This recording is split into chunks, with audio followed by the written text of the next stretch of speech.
nation. This is what Surya Kumar Yadav, Indian captain, has said. He said, "We stand with the families of the victims of the Pahalgam attack. We express our solidarity and we want to dedicate today's win to the armed forces. The BCCI and the government had aligned to play the game, so only the game was on our mind. The decision not to shake hands was taken later," unquote. Listen in, viewers. Few things in life are ahead of sportsman spirit also. And I've already answered it. I've told it at the presentation as well that we actually stand with all the victims of Pahalgam terror attack, and we stand with their families also, express our solidarity. Also, as I said at PC, that we dedicate this win to our brave armed forces who took part in Operation Sindoor, and as they continue to inspire us all, we'll try our best whenever given an opportunity to inspire them as well, if possible. Our government and BCCI, we were aligned together, and rest we came here, we took a call, and I feel we came here just to play the game. I think we gave the proper reply. Well, the BCCI is hoping to redeem its reputation through this snub. Let's be clear, Team India's handshake snub, however, cannot whitewash the BCCI's original sin, and that very simply is having normalized Pakistan-sponsored terror by playing with Pakistan. Viewers, this is my opinion. They tell us we had no choice, ICC rules would disqualify us. That's humbug. In 1970, India led the fight to throw apartheid South Africa out of world cricket. Back then, the ICC listened. Today, the BCCI is 100 times more powerful. It funds the ICC. Without India, world cricket wouldn't survive a day. Ex-BCCI chief Jai Shah is ICC chairperson, and yet no push to turf Pakistan out. Why? Money. India-Pakistan matches are cricket's biggest cash cow. Viewership equals revenue, and the BCCI would rather count the cash than stand on principle. Worse, after pocketing crores, it posts a message as a tribute to the armed forces. It says, "We stand by the victims of the families of Pahalgam terror attack. We express our solidarity. We want to dedicate today's win to all our armed forces who showed a lot of bravery. Hope they continue to inspire us all. And we give them more reasons on the ground whenever we get an opportunity to make them smile." India captain Surya Kumar Yadav. This statement was put out by the BCCI. This, viewers, on the part of the BCCI is virtue signaling. If the BCCI is serious, it must walk the talk. How about donating every single paisa earned from the Asia Cup to the military?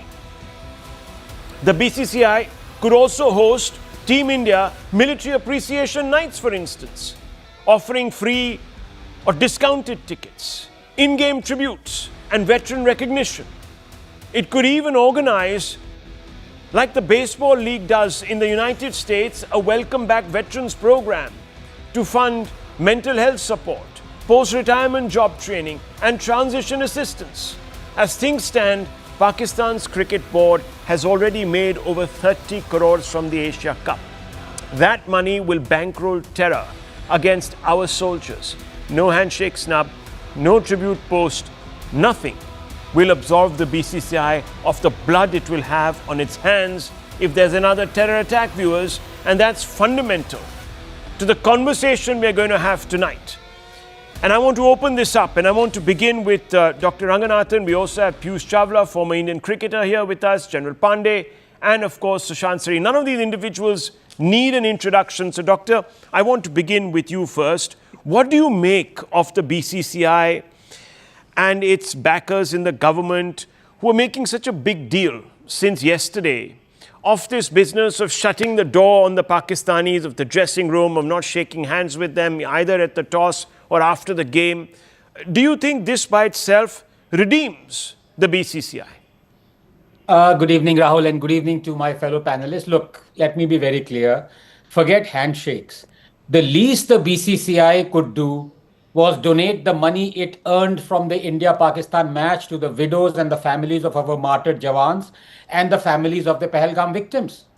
But it decided instead to wax eloquent on hypocritical and hollow words of sympathy that carry absolutely no weight. But then if we are talking of hypocrisy and hollow words, I'm afraid it's not just the BCCI that is the culprit, it is the government as well as all those, in my opinion, who are demanding the boycott. Look, there are three important issues here. Number one, I disagree with those who say politics should not enter sports. Tell me, did we trade with apartheid South Africa for 40 years? At that time, one of the richest economies? No. Even though the guardians of human rights, America and Britain did. Did we play cricket with South Africa for 40 years, even though England did? So why didn't we? Because we took a principled, moral, ethical stand. We took a political decision. We didn't consider all the whites of South Africa as evil. In fact, we eulogized Dr. Christian Barnard and Nadine Gordimer. We were against their government and establishment. The same is the case with Pakistan. Number two, Pakistan, the state, is not going to change. Its entire edifice is founded on hatred for Hinduism and Hindustan. 4 wars, Mumbai blast, 26/11, Pulwama, Pahalgam. We cannot have anything bilateral to do with this terror state unless it changes its spots. So, why are we still trading with Pakistan? Importing goods from Pakistan, exporting goods to Pakistan, more than 1 billion right now directly and 10 billion indirectly routed through other countries. Three, now about the hypocrisy, double standards and virtue signaling of those demanding a boycott of the match. A, it is amusing. People are going after BCCI but not after Modi. I think the BCCI would have agreed to the match had Modi said no.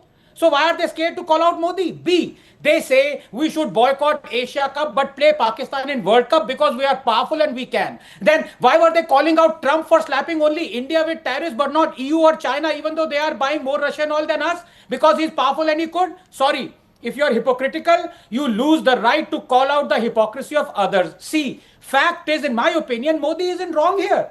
When it comes to international forums, be it sports or political, we cannot avoid interaction with rogue states like Pakistan. Don't we continue to interact with China and North Korea and many Middle Eastern nations that sponsor terror, including Palestine? So if you want us to boycott an international tournament where Pakistan is participating, then why do you want us to participate in Olympics or Asian Games wherein Pakistan also participates? Why did we participate in Cricket World Cup? Is that not hypocritical of our moral and ethical stand of not interacting with Pakistan? Or let us take a principled stand and not participate in any international forum that also involves Pakistan. Will you be for it? Same folks asking for boycott today would outrage on us giving up on gold medals or World Cup. Just 10 seconds. Look, I can totally understand, Rahul, that Indians are emotional about this issue. Sure.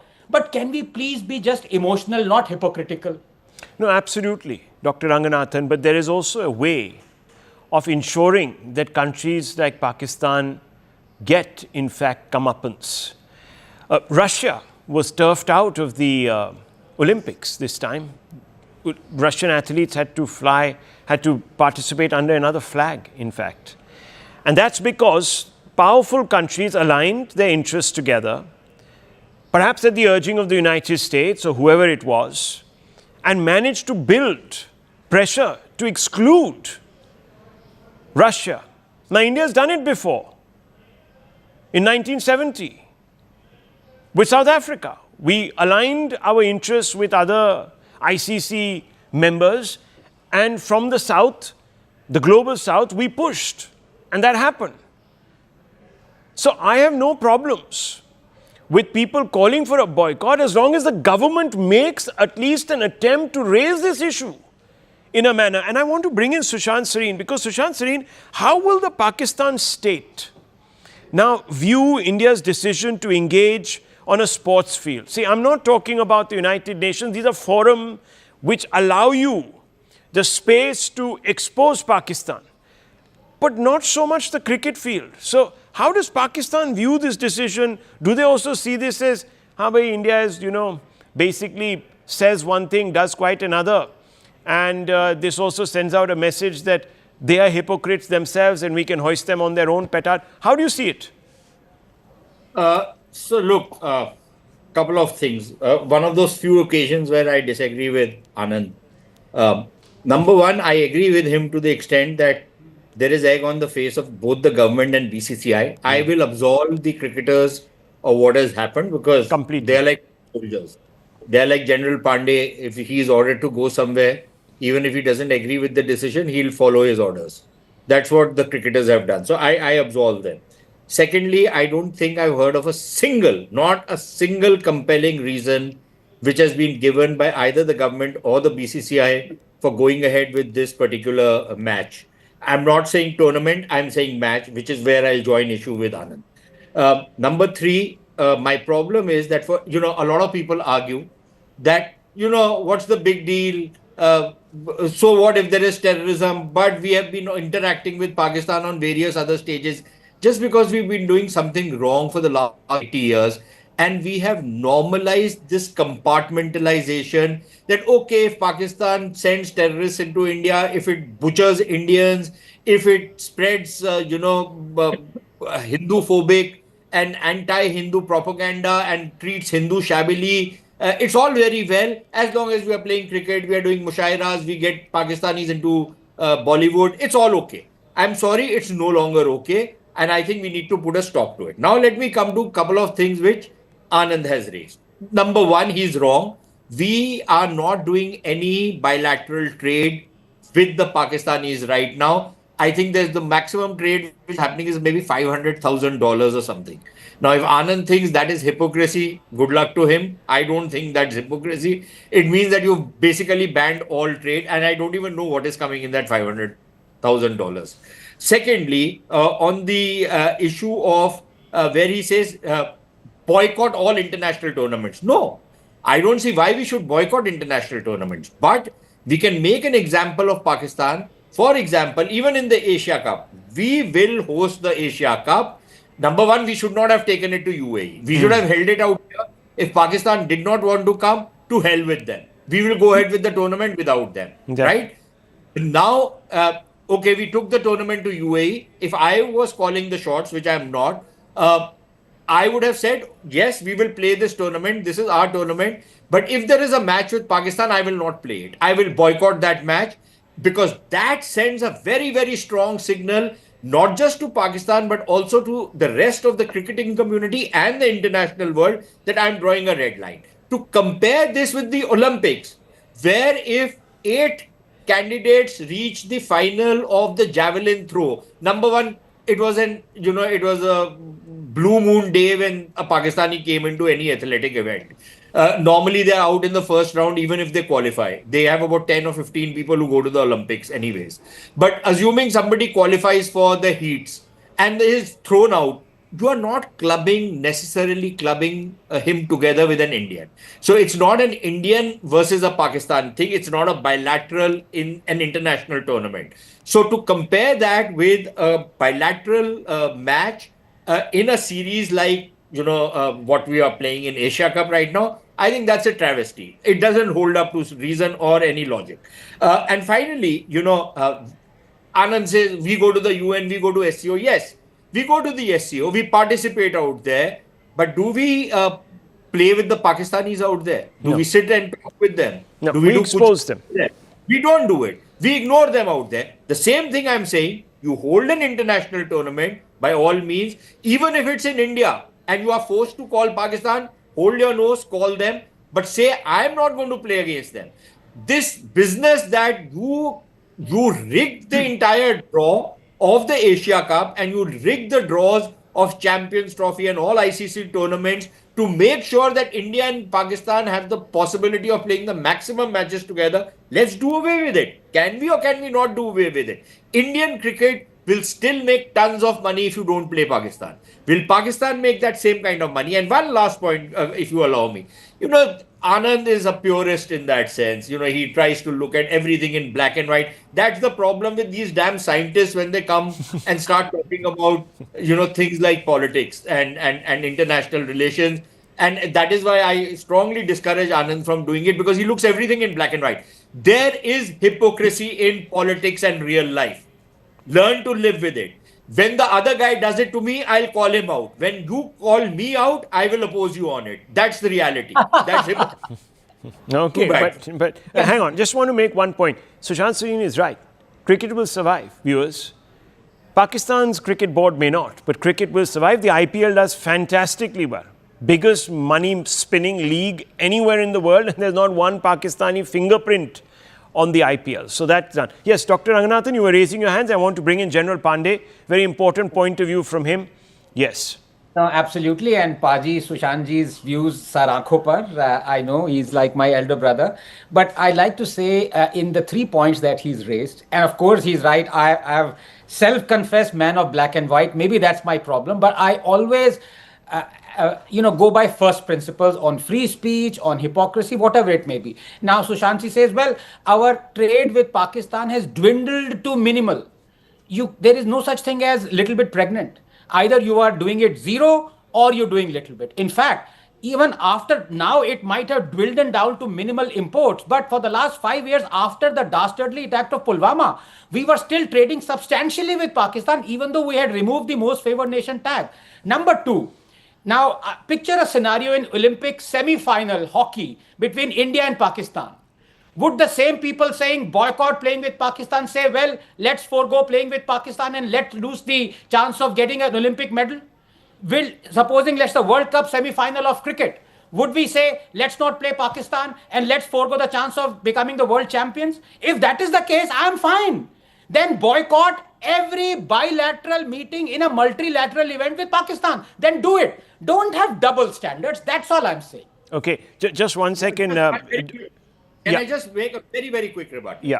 I have absolutely no problems. Even if I was in the final of a World Cup and I had to play Pakistan, I would say no, because it is not only General Pandey and his people who are expected to lay down their lives for this country. If a damn cricketer does not play a particular tournament and has to wait another 4 years to win a tournament, heavens are not going to fall. Not that they win every tournament they play. So let's forget about it. Okay, I'm sorry, I would go along to that. Wait for another 4 years. Heavens will not fall. And you might actually end up creating such a big stink that world attention will be forced willy-nilly on this. But I just wanted to say, Dr. Ranganathan, you're not a self-confessed lover of black and white, but black or white, because that has a completely different connotation. Anyhow, let me bring in General Pandey. General Pandey, I have to ask you this, because the BCCI has been at pains today to put out how it stands with the Indian Armed Forces, the solidarity that it expresses with them,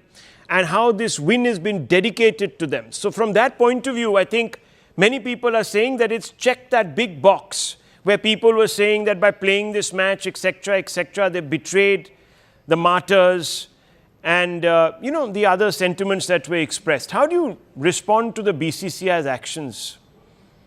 Yeah, I would love to say very positive stuff about it, but unfortunately the tweet when you read and the language itself was very clear. It is perfunctory message. Somebody has not even read it properly and just put it out that their heart and soul or whatever is we stand by the victims of the family of the Pahalgam. You imagine that you couldn't even type a single language when you got tons and tons of money behind and people who are going to be typing on your behalf. So that is reflection that they don't care actually, right? Firstly. Time and again, everybody is saying, Dr. Anand also said, Sushant has said, and I've been hearing from the world, that whatever BCCI has earned should go to the people of armed forces and all. And I can assure you, we don't need that money of BCCI, right? What we need is the affection of the people of the country. BCCI is nobody who can actually acknowledge us and put us onto pedestal. They are a financial magnet. They are running a business. And frankly, we love to have zero money from anybody. But the respect which the country comes, I think that is much more important to us. Now, coming on to the subject proper, right? Let's say, why are we after BCCI? Right? Is it because it's a money business? Is it because Amit Shah's son is possibly there as a J Shah? Is it because the cricketers are earning loads of money? Is that why we are hating them? Is that why this is the discourse happening? Why we are not talking about, as Dr. Anand Ranganathan said, that with each and every country we are not having a great term, we should boycott at every level. So we should not have played the Chinese yesterday in the finals where we lost in the women final to the Chinese and we came with a silver medal because we have got issues in Galwan. I just want to put a couple of things in perspective, right? Time and again, Dr. Anand said that Modi is to blame, government is to blame, everybody has to blame. If cricket is passion, it's about emotion of the country, so is Operation Sindoor. Right, so is the lives at Pahalgam. Why cannot the people's movement take a call that we will not watch this match and we'll make it fail? or succeed in whichever manner, right? But the fact is, please understand that we are in a democratic environment. When not 100% people are on board, why are we expecting the government of India to come into a decision of this matter, right? It is very clear in our country that while the Prime Minister has said that terror and talk will not go together, but yes, cricket, if we can churn out money, will go through, because there is a gray between zero and what Sushant is talking about. It will get exploited. And oh, by the way, when you are playing a boxing match in this thing, or a weightlifting competition, or a javelin throw in an international match, then a Pakistani playing is like a brother and sportsman spirit. But when it comes to money churner, like a BCCI, we need to point a finger in that. And the reason we need to point a finger, right? I'm not talking of J. Shah, political aspects, socialism, communism, and there's those facets. I'm looking only at the sensitive part. When you earn 30 crore or 30 million, whatever that money which has come out, that money is not going to hit out into Indian military now. The lines are not war fighting between Pakistan military and Indian military. The war fighting thing has now gone to killing civilians.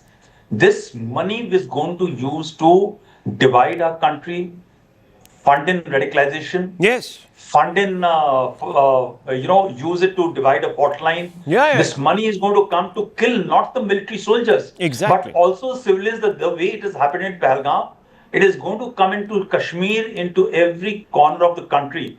Okay, they may get this money from somewhere else, but we, by playing this match, have given this money. So when this profit earning thing is happening, which is not a multilateral international organization event, then somewhere we need to take a call that this is where we will go and break. So General Saab, there are two aspects to this. The first is why BCCI? Because BCCI is a private company. It's not an Indian government enterprise. It tries to position itself because of the involvement of politicians as some arm of the government. It's not.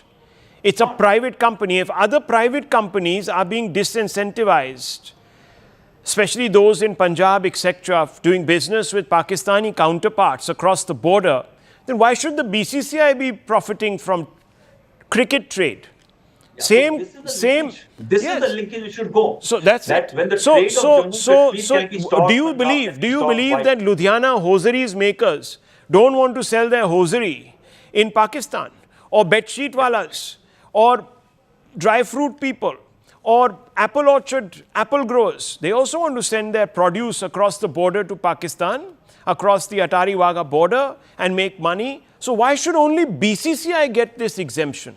That's the fundamental issue. And they do because politicians populate the BCCI, because it is influence. It is influence peddling. Cricket is this big obsession, and you're associated with something that is very visible. So the BCCI really needs to be reined in. It is like, I'm sorry to say, the East India Company today. It is completely rogue. It is completely devoid of any morality, any connect with the people and their sentiment. That's the problem. I'll just add one and point. Secondly, sir, the point that you made about the government is equally culpable here. Because the government is the one that has said that, sorry, we are not going to show Pakistani films, Operation Sindoor is still on. Worse, it has said that no Pakistani star, etc., can come to this country and earn money, blah, blah, blah. These are its words, not mine. NOTAM is still issued. Pakistani airliners can't cross over the border. Good, I'm glad. But then, why should the BCCI get this opportunity to make profits? Are they above actors? Are they above everybody else? Why? This is fundamentally the issue, viewers. We're not playing India level matches here. This is not the government of India entering into a tournament. This is a private concern with privately paid players who go to play a game. That's fundamentally the issue. We're confusing issues here. The Indian government takes a position in a multilateral, bilateral fora because it is the government of India. It represents the people. It's elected to do so. Who's the BCCI? Who are they? They're modern day carpetbaggers. I'm sorry to say this. That's a fact. Because of the way they're behaving. Yes, very quickly, Doctor, and I want to bring in Piyush. Yeah. No, you're absolutely right. But here is the thing: the government has deliberately muddled the whole issue. Yeah. Because the BCCI is controlled by the government. Otherwise, you tell me it is still deemed as a charitable organization. Many of its activities come under the cloud of charity. They don't pay taxes. A lot of that has now been sorted, and that's not quite the issue. This is something that I had brought up earlier, and I was corrected by a large number of people who showed me some facts. So things have. Anyhow, the point, you're essentially making the fair point, Dr. Ranganathan. The government needs to have stepped in and said, look, we don't appreciate trade between other sectors of the economy and Pakistan. We expect you to behave like any other private enterprise and stop this nonsense. And they should have. But the government did not step in. So you have to ask yourself why. And Piyush Chawla, let me put this question to you. Are profits so important? The BCCI is some super conglomerate. The BCCI is different from maybe, the Tatas or some other hosiery maker in Jalandhar, or a producer of apples, or a whole bunch of producers of apples or dry fruit or what have you, who believe in trade and could have made a lot of money using that Wagah Atari route, which is completely shut. Wheat sellers, farmers, so many people are suffering. Why should the BCCI get this exemption? I want to ask you, and do they think that they're above everybody else? Well, I think if you talk about this particular Asia Cup and you're talking about the profit making, so BCCI came to this tournament because they are promoting the other teams like Oman, Piyush UAE. Chawla, it's a very simple issue. I'm only asking you a simple question. Forget about what the BCCI's altruistic motives are. It's a private company. Do you think private other companies who would like to do trade don't have employees?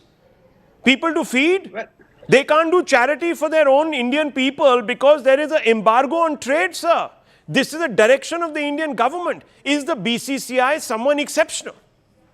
Well, BCCI is not exceptional. I There agree you go. with that point. Baat khatam. And yeah, baat khatam, I agree with that point. But eventually, at the end of the day, the BCCI and government has taken No, one this second. call, I'm asking you. No, hang on. I'm asking you, sir. I'm asking you a question. Would you today want to go across to Pakistan as a tourist and spend money there? I'm asking you as a human to human level, citizen to citizen level. Would you like to go and spend money in their economy? We've done it with Maldives, we've done it with Turkey, we've done it with several countries. We've exercised our veto as private citizens. The BCCI is a private company made of private citizens. Some of them happen to, of course, hold office, which is ridiculous, first of all.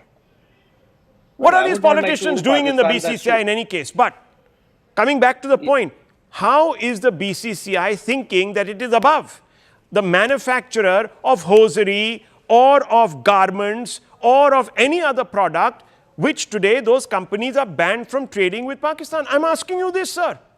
Well, I'm just asking, I'm telling you from a cricketer's point of view. No, I want you to tell me, sir, from the point of view of an individual who has worked for the BCCI. You are not a government servant when you worked for the BCCI. You're a privately paid cricketer. Great, you were a great cricketer. You did fantastically well. You weren't playing essentially for your country. This is a fiction.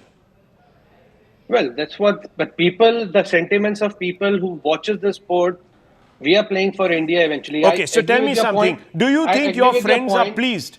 I'm asking you, sir. Do you feel that your friends are pleased with the BCCI and the government of India today for having gone back on all the rhetoric? Well, they got the order because if you talk about the cricketers, so whatever they get to, hear from BCCI and government, they just go and do their job. It's like they're just aligned for that. I'm sure, sir, you have relatives, friends who are not cricketers. You don't know anybody. Everybody of your family, your friends all sat and had a beer and a drink and watched the match and had a great time and spent money and got the revenues so that they could be shared with the Pakistan. Are you telling me that, sir? No, I'm not telling you that. I'm just telling you from a player's point of view, whatever they got the orders, they have done that. You've asked the question that needs to be asked. If I can just interrupt for about 30 seconds. The question that you asked didn't occur to anyone, not even to me. And let me explain this to the audience. The broadcaster for the India-Pakistan match is minting millions out of it. Broadcasting it is India. The trade that Shushankji was saying is almost non-existent. Out here is evidence that it is not only existent, it is making millions for a broadcasting company. That is what it is trading in. Now, as you said, why should some people, some companies not be allowed to trade with Pakistan because it's a terror state, and out here the broadcaster is being allowed to trade? Why? Fundamental question, viewers, and that's the question that I was getting at. No company in this country is trading with Pakistan at great loss sometimes to their cause and to their employees' cause. But no, viewers, the BCCI is trading with Pakistan. That's why I'm saying it is like the East India Company gone rogue. And who is allowing it to go rogue, viewers? That's the fundamental question. Begin asking that question, including all of you who sat and watched that match last night. The biggest thing, Rahul, is that why, when Operation Sindoor is on pause, it is not over. Yeah. The memory of Pahalgam is fresh.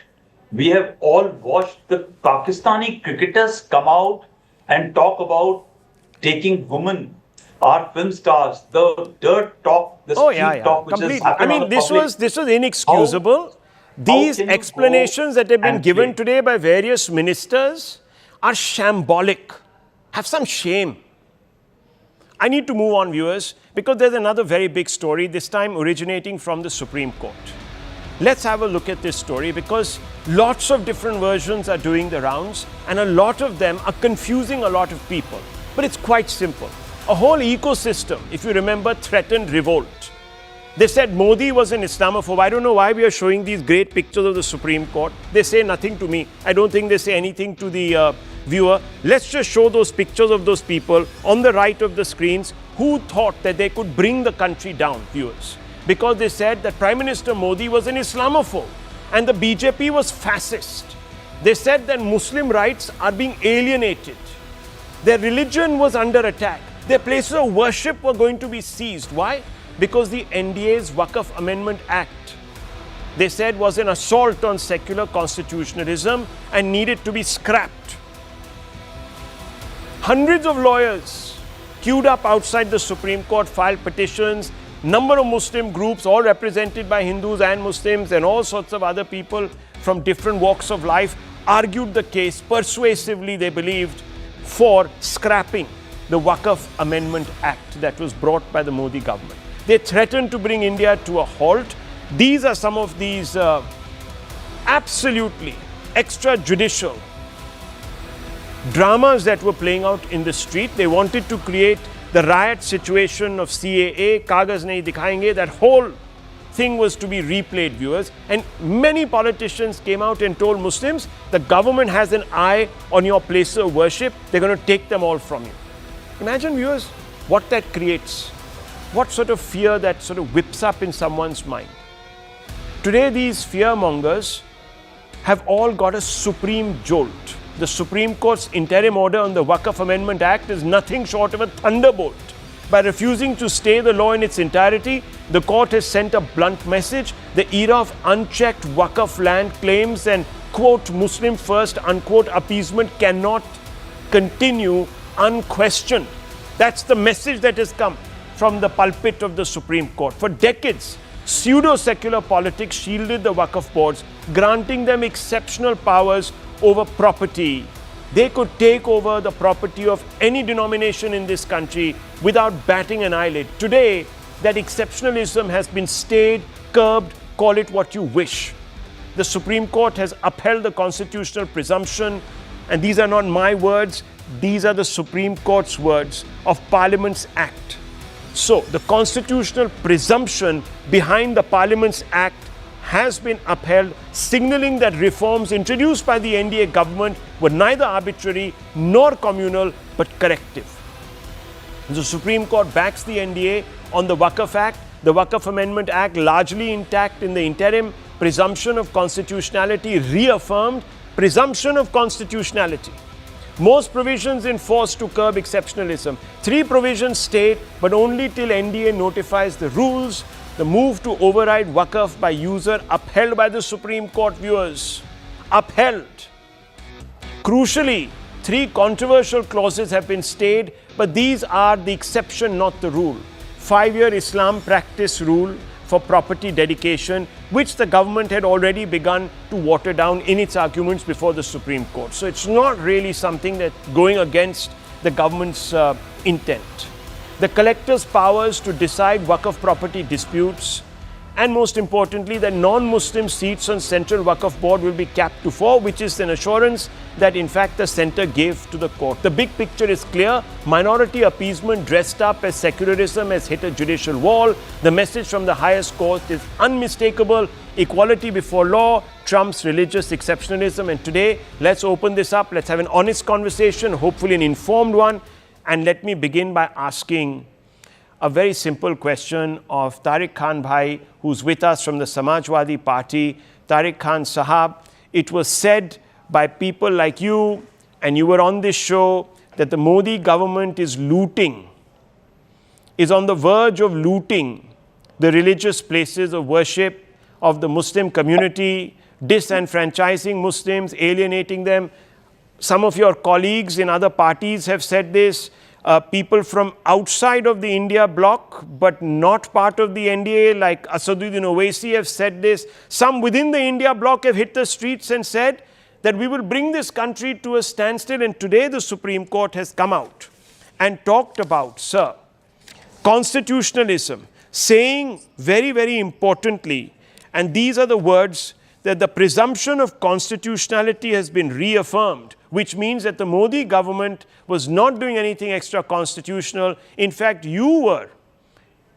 Your group, your ecosystem was being extrajudicial in trying to whip up a fear and create probably the conditions for an insurrection like we've seen in Bangladesh and Nepal against the government of India. This is the charge.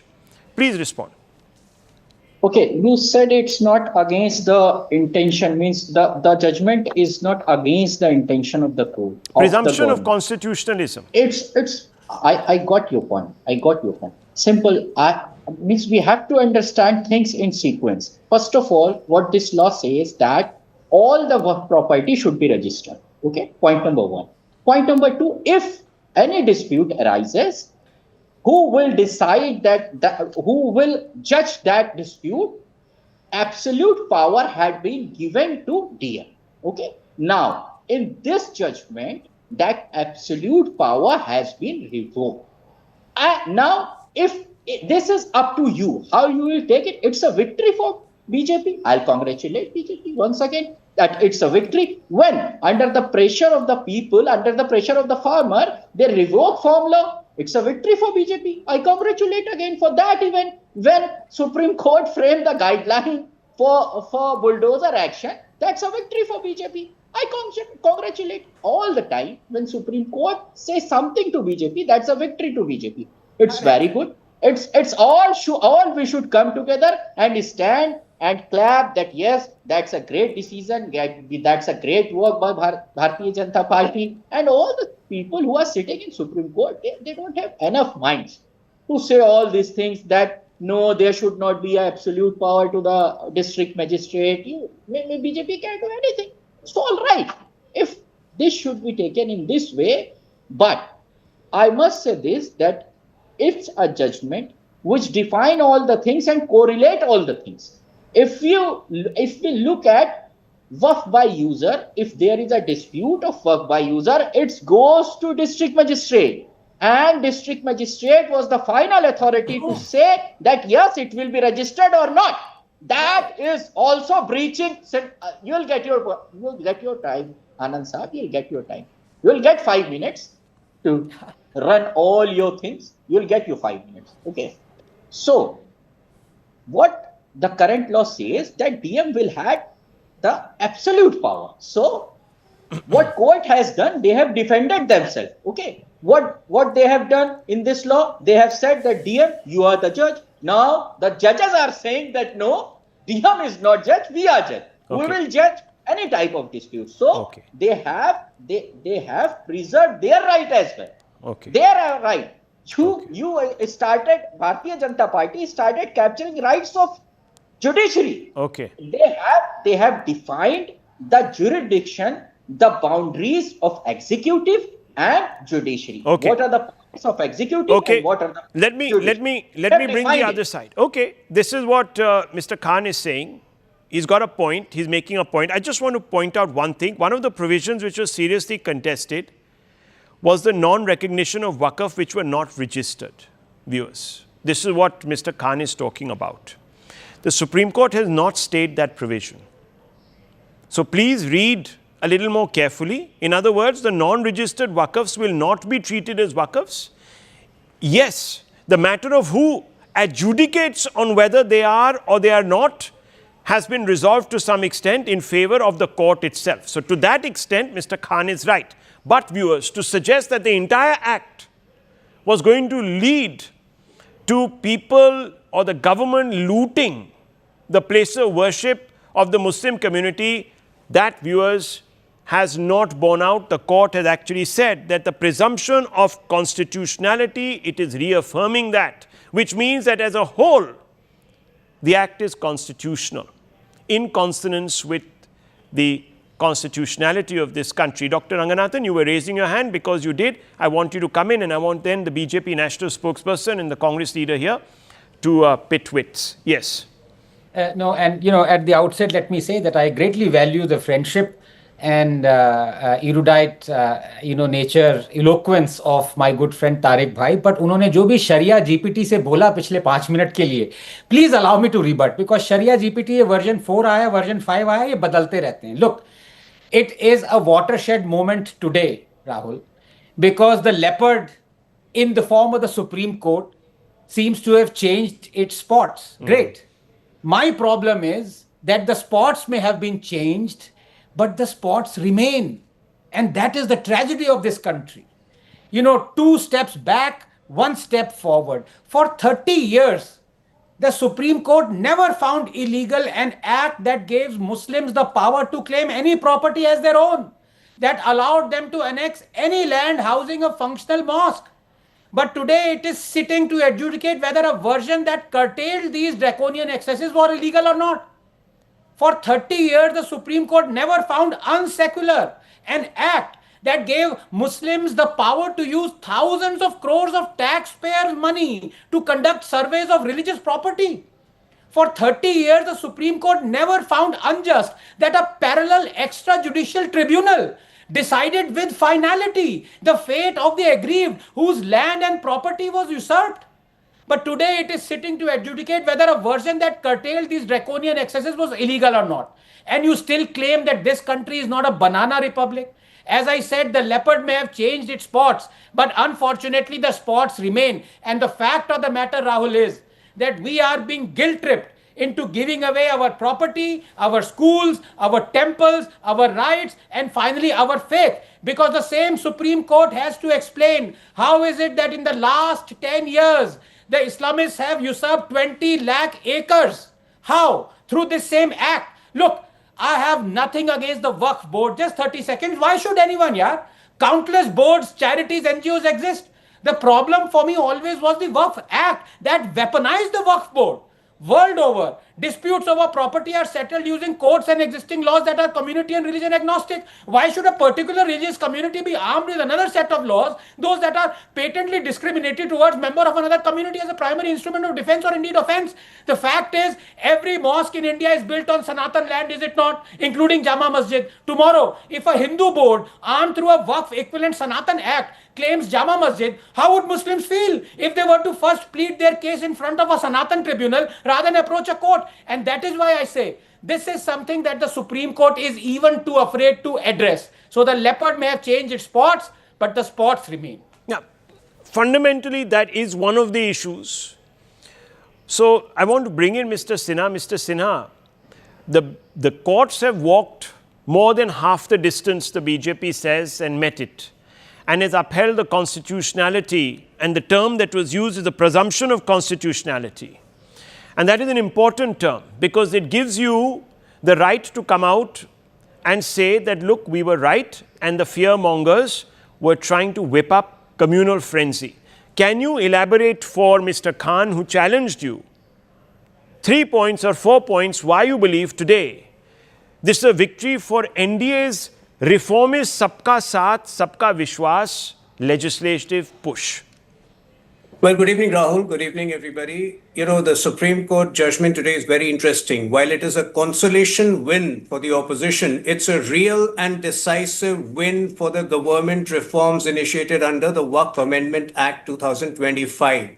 The only operative part is that there is no stay on the Waqf Act, on the Waqf Amendment Act 2025, which is a reality which is pointed out in 209.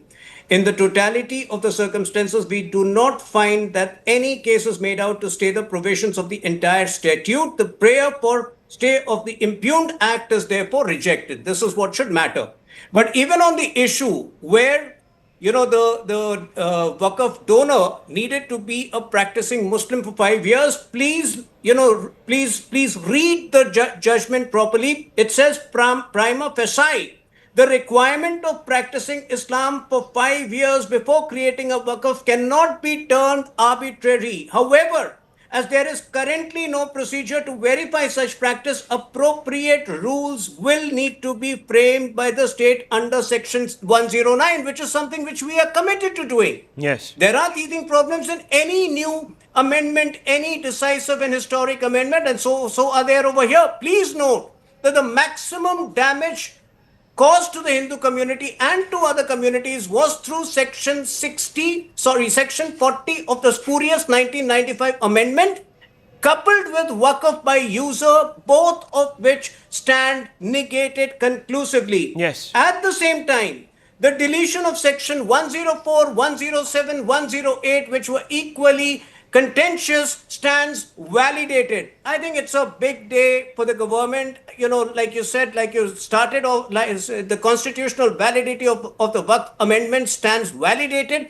It's for the opposition to claim a moral victory, a consolation win, like they always claim. But I think there is no going back. The land of other communities will not be appropriated, will not be looted, will not be the unbridled loot of Waqf properties by the Waqf board will stop, and it's an endorsement of the reformist agenda. Waqf properties will be maintained, digitized, in the interest of the community and in the interest of the nation. Okay, Mr. Mishra, the biggest loser here is the Congress party that created the Waqf law in 1995. Let's be honest. In 1995, to allow one particular community to basically go out there using this arbitrary law that you created, the Congress party created, to do the unthinkable, which is to give primacy to the rights of only Muslims so that they can make claims over everybody else's properties, including the Supreme Court and the Parliament of India. By the way, viewers, they notified as Waqf. Can you believe it, viewers? This is a power. And at the same time, viewers, they denied Hindus the right to approach the courts to claim their own places of worship in 1991. One government, two laws, one nation. Ashwini ji's house in Allahabad was also taken over or claimed by Waqf. There you go. Ashwini ji, ye to Congress ke liye, this is a big setback, sir. Massive. Your appeasement politics completely destroyed. Rahul ji, nobody can grab any land, and there are courts to prove that whether the land belongs to one or not. Now, hang on. Allow me 30 seconds, uninterrupted 30 seconds, then you can ask me. You take 40 seconds, but be truthful and honest. Yeah, be truthful. Let me explain by an example. Suppose right now Twin start claiming that the tie you are wearing belongs to him. What is the common course of action? Owners are proving that tie belongs to him. Twin has to go to court and prove that this tie belongs to him. But then Twin breaking a law and say, no, Anand Rangnath will decide whether this tie belongs to him or not. And now Rahul has to go to court and prove that this tie belongs. He has proved our case. At that point of time, there is a tribunal. That is exactly what you were trying to do. You were trying to give that power to district magistrate district magistrate will give a decision. My and God. till that time Rahul, the Just 1 minute. Let's just stop here. I don't think you even understood what has happened today in the Supreme Court. Viewers, this is how it went this far. Just 1 minute. I just want to break it down very simply. Let's I'm talk also about the lawyer, tie. by the way, so I go I'm and giving you ask. my I go and ask. example. 1 second, Mr. Mishra. I'll come back to you. First, just listen to me. I'm not going to run away from you. I'll come right back to you. Just give me 30 seconds. Viewers, this is the logic. A law is passed by the Congress party that allows the Waqf board to claim a Hindu property. The Hindu says, but how are you doing this? This is my property. I've been here for years. These are my documents. No, come before us, before the tribunal, and prove your ownership. So, viewers, the person who's made the claim is also going to sit in judgment of the appeal. I mean, this was a law. So they went about, this is how simple it was, sir. No, Am I wrong, doctor? Now, Totally wrong. let me, because my good friend Ashwini ji used an analogy, let me use an analogy to explain the intricacies of the Waqf Act. If, for example, Tuhin said that the achkan that Ashwini ji is wearing, and if Ashwini ji was Aslam ji, and Aslam ji said, no, this achkan is mine. Tuhin said, no, this is mine. Then Ashwini ji would go to the court. But if Ashwini ji claimed that Tuhin's Angvastram was his, and Tuhin said, no, it is mine, Tuhin cannot go to court. Tuhin has to go to a tribunal, which is set up by Ashwini ji. Absolutely. So you are the judge, jury and executioner in your own case. I mean, where, viewers, in which country are such kangaroo courts set up? Tribunal are not the same people. Only Tribunal is a viewers judicial- in banana republics would kangaroo courts like this be set up. That's what the Congress had done. Reduce this country to a banana republic. No wonder that son-in-law came running out and talked about banana republic, might mango have strong people and all of political that. Because he bias. I'm not realized what his questioning own that. government was doing. Might have strong political bias. I'm not You know- questioning that, Rahul. But sir, I mean, are you denying that this was the case? The tribunal and the BUF is not same. The BUF tribunal is a judicial body Oh my where God. the parts, the people. It was in the not even tribunals are not the representative, people sir, BUF. of the... Hang on, it was There are not lot of even... It tribunals. was not There even is representative. industrial Excuse tribunal me. as well. I can There is understand. industrial Chalo, sir, tribunal as meri well. baat to suniye.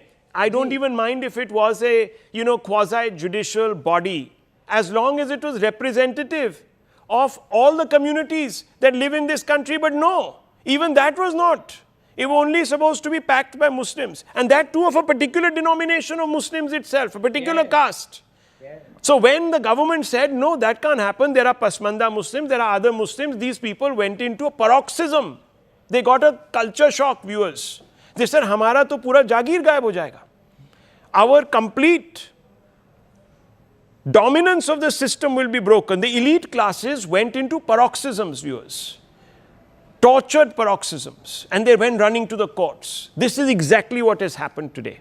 And luckily, the court has said that, okay, we agree with the center. The center wanted 4 non-Muslims to be on this body. They said, okay, 4 but no more.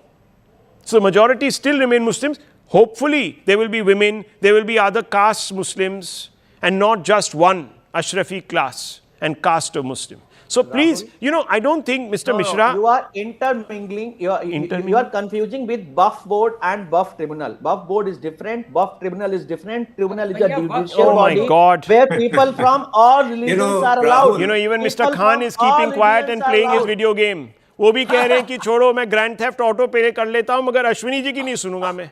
I mean, come on.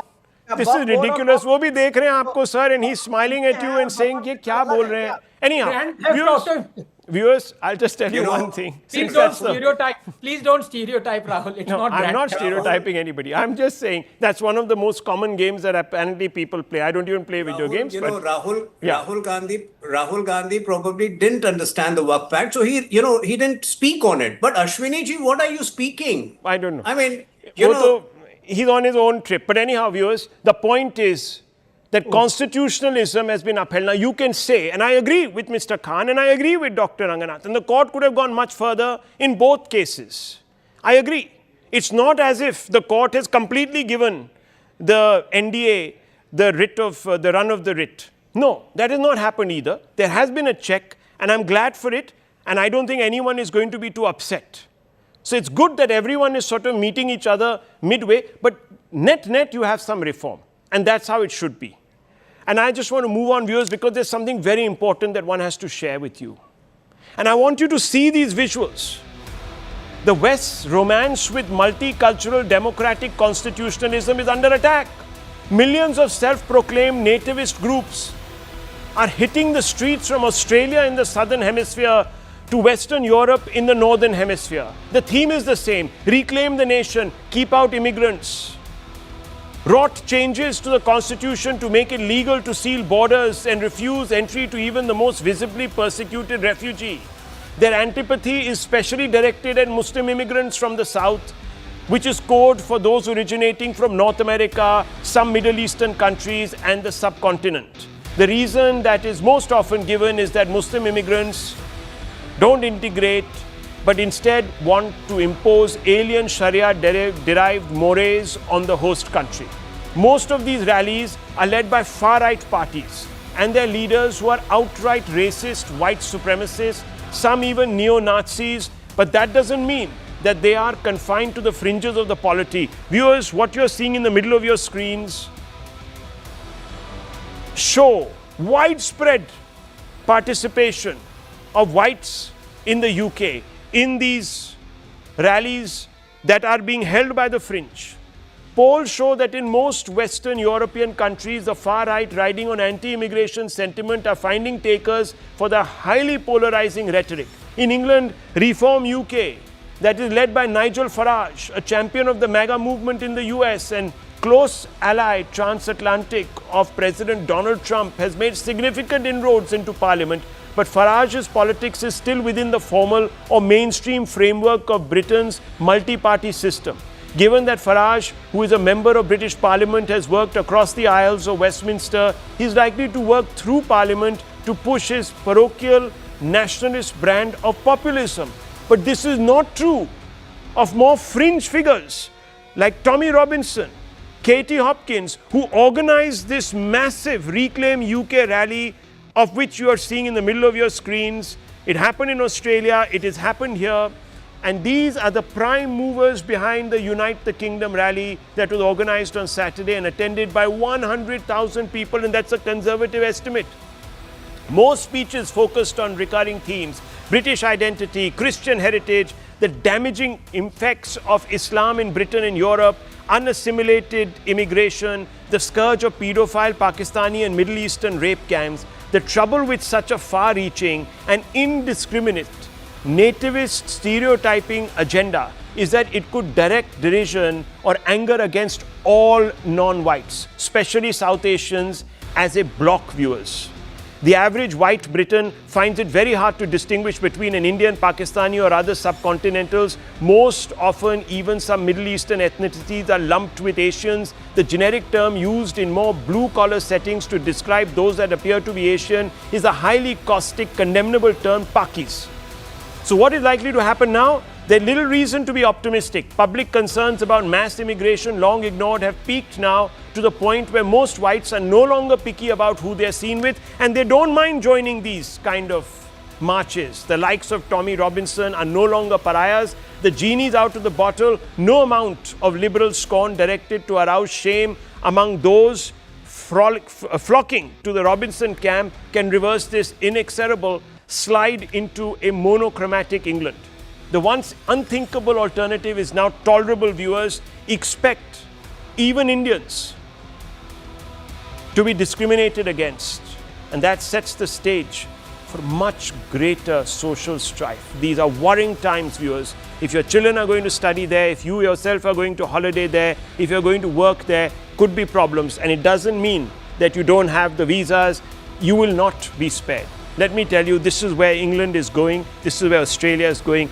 Beware. I leave it at this, The Vantage with Palki Sharma.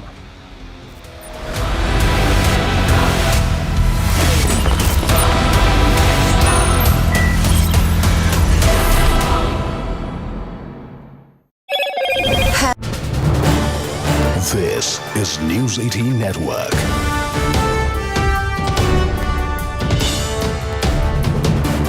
India's largest news network. So, Ananya, Toya here, good morning. Asking you, at the risk of asking you to repeat yourself, but this is a big slice of breaking news and we're starting the show with this. First, give us the biggest takeaways. So, start by telling us the biggest takeaways on what the Supreme Court has had to say about the Waqf Act. We'll take more questions after that. Well, the Supreme Court has, in fact, made certain sections to be stayed at this particular point of time, like with regards to, the one with regards to the practicing Muslim, the person has to say and prove that he's a practicing Muslim. The court has stayed that particular proviso until, there are rules that are framed by the state government. Not only that, a big important thing that comes out from this verdict is that the Waqf Amendment Act 2025 that had been brought in by the Union government before the Parliament got it passed from both the houses is something that is on a prima facie view constitutional in nature. Only in rarest of the rare circumstances can the court actually stay such an act, is what in fact the Supreme Court has gone on to say. But the biggest takeaway that comes out of it is that not more than 3 Muslim members can be on the Waqf board, and a total of 4 non-Muslim members could be there in totality as far as the Waqf board and Waqf councils are concerned, is what the Supreme Court has gone on to say. However, as far as the Waqf by user is concerned, the Supreme Court has affirmed that there has to be registration of Waqf by user, and that is something that is really important, is what the top court has gone on to say. But it's a big win, as far as the government is concerned, because the constitutionality of the act has been put a stamp on, at least in a prima facie view, by the Supreme Court, and that is something that the government would assail as a big victory for them. So, Ananya, lay out for our viewers right now, please, which parts of the Waqf Act the Supreme Court has actually stayed. Are there clauses? Which are these clauses? Lay them out for us in detail, please. Well, there are only certain provisos of the particular of the Waqf Amendment Act that have been stayed. That too, not because of they being violative of the constitutional provisions, but because there might not be a statutory framework for there, and as far as the collector's power with regards to determination of a property is a government property or not is something that has been stated. That too only till the aspect that the collector though could determine as to whether a property is a public is a government property or not, but the revenue records could not be changed, and the Waqf status is not lost until and unless the matter is seen by the tribunal, the Waqf tribunal, and also by in fact the High Court itself. So that is something that has been stated by the Supreme Court. Secondly, that a person being a practicing Muslim for over 5 years is something that has been stated until the state government actually formulates in fact rules and regulations as far as to determine as to who is a practitioner of Islam and who is not, and that is why in the absence of in the absentia of in fact a legal framework that has been stayed until and unless there is a legal framework that comes into place, and that is something that the government would also be in favor of somewhere or the other, because they would also be framing certain guidelines as to how to determine if a person is a non-Muslim is a practicing Muslim or not. Okay, Ananya, stay with us, please. All right, we're going to go over to our battery of reporters who join us, but we're also going to first play out for you reactions that are continuing to come in. Take a look at those, and then we'll go over to our reporters for more context. मैं चाहता हूं कि आज sir जिस तरह से आज फैसला है वो उसको आप कैसे देखते हैं, आप किन की तरफ से थे, इसके बारे में बताइए। हम 2 पेटिशनर्स के लिए थे, दोनों कांग्रेस के एमपी, एक किशनगंज के एमपी जावेद साहब जो जेपीसी के मेंबर भी थे, दूसरे लक्षद्वीप के एमपी हमदुल्ला सईद साहब, और जिनका ये कहना था कि जो 3E वाला प्रोविजन है जो कहता है कि शेड्यूल 5 और शेड्यूल 6 एरिया में वक्फ नहीं क्रिएट हो सकता, वो उनकी ट्राइबल पहचान और उनकी मुस्लिम पहचान में से किसी एक को चुनने की बात है।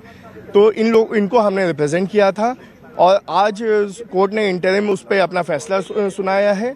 हमारे हिसाब से ये काफ़ी बैलेंस्ड और अच्छा फैसला है, लंबा है, कोर्ट ने खुद कहा कि इट्स अ लेंदी जजमेंट, तो उसको पढ़ना पड़ेगा, तब हम ज़्यादा बेहतर पोजीशन में होंगे इस पर कोई भी अच्छा इन्फॉर्म्ड ओपिनियन देने के लिए। इसको हम आम बोलचाल की भाषा में समझना चाहते हैं अपने तमाम दर्शकों के लिए कि जो प्रमुख जो क्या क्या महत्वपूर्ण आज का कोर्ट का फैसला है, जो अभी तक प्रोनाउंस हुआ है, अभी कॉपी नहीं आई है, उसके हिसाब से जो वो प्रोविजन था कि 5 साल प्रैक्टिसिंग मुसलमान होना पड़ेगा वक्फ क्रिएट करने के लिए, उस पर स्टे हो गया है। साथ ही साथ जो प्रोविजन था कि जहां डिस्प्यूट होगा वो प्रॉपर्टी वक्फ नहीं रह जाएगी, उस पर पार्शियल स्टे है। उसके अलावा जो नॉन मुस्लिम मेंबर्स हैं वो 3 से ज़्यादा वक्फ बोर्ड में नहीं हो सकते हैं, और as far as the Waqf user is concerned. अरे Shamshad sir Sir, what has the Supreme Court said as far as Waqf user is concerned? See, Supreme Court has not specifically said anything in this short pronouncement, but I understand the court has dealt with this issue. We'll read that issue.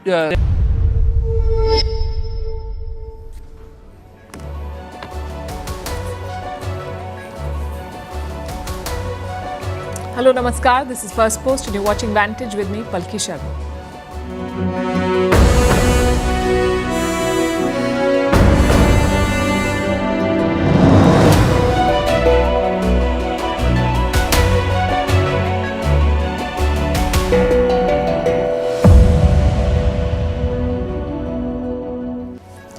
Donald Trump has fired off a new letter to NATO. It is loud, full of capital letters and exclamation marks. And there's a clear demand. He wants every NATO member to stop buying Russian oil and he wants 50 to 100% tariff on China. The letter, interestingly, leaves India out. But Trump's silence on that front